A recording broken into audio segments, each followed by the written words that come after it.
Ukraine के विदेश मंत्री कुलेबा ने प्रधानमंत्री मोदी से एक बार फिर लगाई गुहार। कहा, रूस से हमला बंद करने के लिए बातचीत करे इंडिया। कुलेबा ने रूस पर सीजफायर समझौते के उल्लंघन का आरोप लगाया। कहा, रूस हमला रोके ताकि आम लोगों को इलाके से निकाला जा सके। यूक्रेन के विदेश मंत्री का बयान। कहा, आम भारतीय जंग रोकने के लिए रूस के दूतावास पर बना सकते हैं दबाव।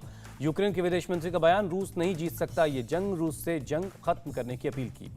जंग के बीच 11वें दिन आ सकती है राहत भरी खबर। रूस और यूक्रेन युद्ध में मध्यस्थता कर सकता है इजरायल। इजरायल के पीएम बीती रात अचानक पहुंचे रूस। मॉस्को में राष्ट्रपति पुतिन से करीब 2.5 घंटे तक बातचीत हुई। बताया जा रहा है कि बातचीत के दौरान इजरायली पीएम ने रूस और यूक्रेन के बीच संघर्ष में मध्यस्थता की पेशकश की है। राष्ट्रपति पुतिन ने यूक्रेन सरकार को दी चेतावनी। कहा, अगर यूक्रेन का रवैया नहीं बदला तो वो अपना स्टेटहुड भी खो देगा। पुतिन की चेतावनी। यूक्रेन पर नो फ्लाई जोन लगाने की मांग करने वाले देशों की विवाद में एंट्री मानी जाएगी। रूस का दावा, यूक्रेन के मिलिट्री इंफ्रास्ट्रक्चर को नष्ट करने का काम करीब करीब पूरा हो चुका है। यूक्रेन पर हमले के 10वें दिन राष्ट्रपति पुतिन का बड़ा बयान। कहा, रूस पर बैन लगाना युद्ध की घोषणा करने जैसा है। राष्ट्रपति पुतिन बोले, यूक्रेन से युद्ध नहीं चाहता था रूस, लेकिन यूक्रेन ने शांति से बात नहीं की। रूस के रक्षा मंत्री लावरोव का जेलेंस्की पर बड़ा आरोप। कहा, रूस और नेटो के बीच जंग करवाना चाहते हैं जेलेंस्की। रूस और यूक्रेन के बीच 7 मार्च को तीसरे दौर की बैठक होगी। यूक्रेनी मीडिया के हवाले से दावा किया गया। 11वें दिन भी रूस का यूक्रेन पर हमला जारी है। कीव पर लगातार हमले हो रहे हैं। यूक्रेन के जाइटोमिर में रूसी सेना ने यूक्रेन के 4 सुखोई विमान को मार गिराया। रूस के रक्षा मंत्रालय ने जानकारी दी। यूक्रेन ने रूस के एक क्रूज मिसाइल को मार गिराने का दावा किया। कहा, एयर डिफेंस सिस्टम की जवाबी कार्रवाई में रूस का क्रूज मिसाइल नष्ट किया। यूक्रेन का दावा, 24 घंटे में रूस के 9 एयरक्राफ्ट और हेलीकॉप्टर मार गिराए। इनमें से एक रशियन फाइटर बॉम्बर सू-34 भी है। बेलगोरोड में हुए 2 धमाके, पूरे इलाके में दहशत फैल गई। खार्किव में भी भीषण जंग जारी है। यूक्रेन की सेना ने 30 यूनिट रशियन उपकरण जब्त किए। खार्किव में यूक्रेन की सेना का काउंटर अटैक। यूक्रेनी सेना का रशियन आर्मी पर जबरदस्त हमला। रूसी लड़ाकों ने एर्नागोडार शहर में प्रशासनिक भवन की दीवार से यूक्रेनी झंडे को हटा दिया है। कीव को रूसी सेना ने चारों तरफ से घेरा। कीव के बॉर्डर पर पहुंचे रूसी टैंक। कीव के एक इलाके में रूसी सेना ने दागी मिसाइलें, निजी आवासों को बनाया निशाना। इरपिन शहर में एयर स्ट्राइक। सड़क पर खड़ी कार के ठीक सामने हुआ धमाका। यूक्रेन के ओब्लास्ट में रूसी सेना का रॉकेट से हमला, कई मकान तबाह हुए। चर्निहिव में यूक्रेन ने रूस के फाइटर जेट को मार गिराने का दावा किया। यूक्रेन ने दोनों पायलट को पकड़ा। बूचा में कार सवारों पर रूसी सैनिकों ने बरसाई गोलियां। हमले में 2 लोगों की जान गई, 4 जख्मी हैं। लुहांस्क पर रूस के कब्जे के बावजूद लड़ाई जारी है। मिसाइल अटैक के हैरान करने वाली तस्वीरें सामने आई। यूक्रेन के मेलिटोपोल में झड़प का नया वीडियो सामने आया। हथियारबंद सैनिकों से भिड़ गए सिविलियन। रूसी मीडिया का दावा, मारियोपोल पर कब्जा करने के लिए पुतिन ने सटीक निशाने वाले हथियार भेजे। युद्ध में रूस के 10,000 से ज्यादा सैनिक मारे गए हैं। 39 फाइटर जेट तबाह हुए। यूक्रेन की सेना की तरफ से किया गया दावा। यूक्रेन ने रूस के 40 हेलीकॉप्टर, 269 टैंक तबाह किए और 18 एंटी एयरक्राफ्ट गन तबाह करने की बात कही है। यूक्रेन के मरीन कॉर्प्स का दावा, माइकोलाइवो में रूसी सेना के 4 हेलीकॉप्टर्स को मार गिराया। रूस के रक्षा मंत्रालय ने हमले का वीडियो जारी किया। रूस के K-52 हेलीकॉप्टर्स ने यूक्रेन की बख्तर गन गाड़ियों को तबाह किया। युद्ध में रूस ने भी भारी नुकसान की बात कबूली। रूस की एक सीनेटर का बयान, सैकड़ों सैनिकों की एक टुकड़ी से सिर्फ 4 जिंदा बाकी बचे हैं। रूस के रक्षा मंत्रालय का बड़ा दावा, रूसी सैनिकों ने यूक्रेन के विदेशी हथियारों के डिपो को नष्ट किया। यूक्रेनी सेना के एक कैप्टन को रूस ने मार गिराया। 3 मार्च को उनके जन्मदिन के दिन होस्टोमेल में उनको मारा गया। कीव के पास सीजफायर के दौरान सेफ पैसेज से निकलते दिखे लोग, लंबी कतार नजर आई। यूक्रेन के सांसद ने रूस पर सीजफायर तोड़ने का आरोप लगाया। कहा, मारियोपोल में सेफ पैसेज के बीच रूसी सेना ने हमला किया। सीजफायर का उल्लंघन करने पर मारियोपोल में रोका गया रेस्क्यू ऑपरेशन। यूक्रेन का आरोप, रूस ने बंद नहीं की है गोलीबारी। रूसी मीडिया एजेंसी का दावा, यूक्रेन के नेशनल गार्ड्स ने मारियोपोल में इमारत उड़ाई। बिल्डिंग में 200 लोग छिपे हुए थे। यूएन के मुताबिक रूसी हमले में अब तक यूक्रेन के 351 लोगों की जान गई। बच्चों समेत 700 से ज्यादा लोग जख्मी हैं। यूक्रेन पर रूसी मीडिया का बहुत बड़ा दावा, यूक्रेन ने अपने ही नेगोशिएटर की हत्या करवाई। रूस यूक्रेन में मध्यस्थता करा रहे थे डेनिस किरीव। डेनिस पर रूस को जानकारी देने का आरोप लगा था। राष्ट्रपति जेलेंस्की ने यूक्रेन के लोगों से की अपील, रूस के खिलाफ जारी रखें अपना विरोध प्रदर्शन। यूक्रेन के राष्ट्रपति जेलेंस्की ने अमेरिकी सीनेटर से अपील की। कहा, रूसी ऑयल पर बैन लगाएं, रूस में वीजा और मास्टर कार्ड्स को निलंबित करें। यूक्रेनियन को शरण देने के लिए जेलेंस्की ने पोलैंड का शुक्रिया अदा किया। कहा, अब हमारे बीच कोई सीमा नहीं है। राष्ट्रपति जेलेंस्की ने ऑस्ट्रेलिया के पीएम स्कॉट मॉरिसन से की बात, सैन्य और मानवीय सहायता पहुंचाने के लिए शुक्रिया कहा। यूक्रेन के पूर्व राष्ट्रपति पेट्रो पोरोशेंको की पश्चिमी देशों से मांग, रूस से युद्ध के लिए हथियार मुहैया करवाएं। यूक्रेनी सांसद लेजिया वाजलिंको ने राष्ट्रपति पुतिन पर साधा निशाना, कहा स्टालिन और हिटलर को एक साथ रखना चाहते हैं पुतिन।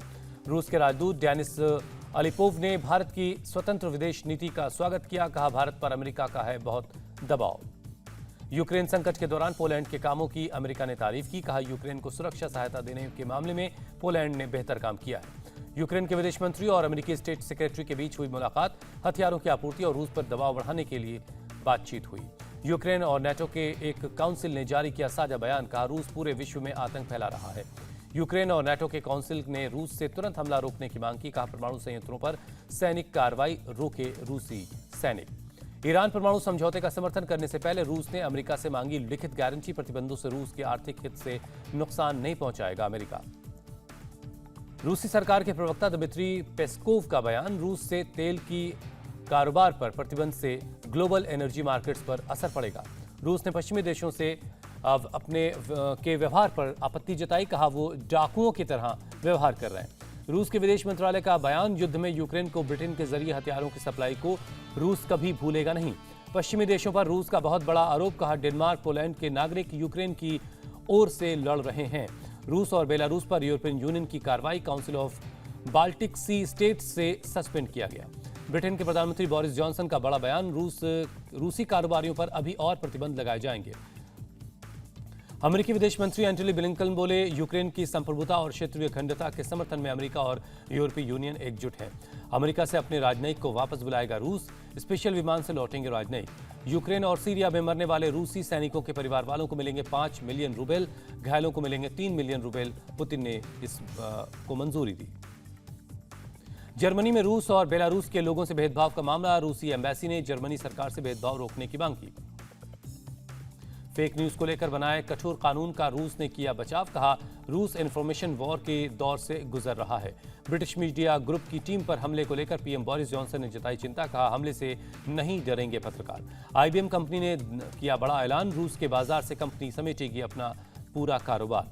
फॉर्मूला 1 टीम हास ने रूसी ड्राइवर निकिता माजेपिन को हटाया, प्रायोजक जलाल कली से तोड़ा करार। अमेरिका के एक कंप्यूटर गेम डेवलपर ने रूस में अपना बिजनेस बंद किया, कहा अपने गेम की बिक्री को रोका। रूसी एयरलाइंस एरोफ्लोट का सभी अंतर्राष्ट्रीय उड़ानों को रोकने का फैसला, 8 मार्च से लागू होंगे नियम। रूस पर जर्मनी के चैनल्स की कार्रवाई, एआरडी और ZDF चैनल ने रूस से रिपोर्टिंग बंद की। इस हफ्ते के आखिर तक यूक्रेन छोड़ने वालों की संख्या बढ़कर 15 लाख हो सकती है, संयुक्त राष्ट्र मानवाधिकार परिषद की तरफ से जानकारी दी गई। युद्ध की वजह से लोगों का यूक्रेन छोड़ना जारी है, भारी संख्या में बॉर्डर क्रॉस करके पोलैंड जाते दिख रहे हैं लोग। यूक्रेन पर हमले के खिलाफ टोक्यो में सड़कों पर उतरे लोग, रूस के खिलाफ जमकर नारेबाजी हुई।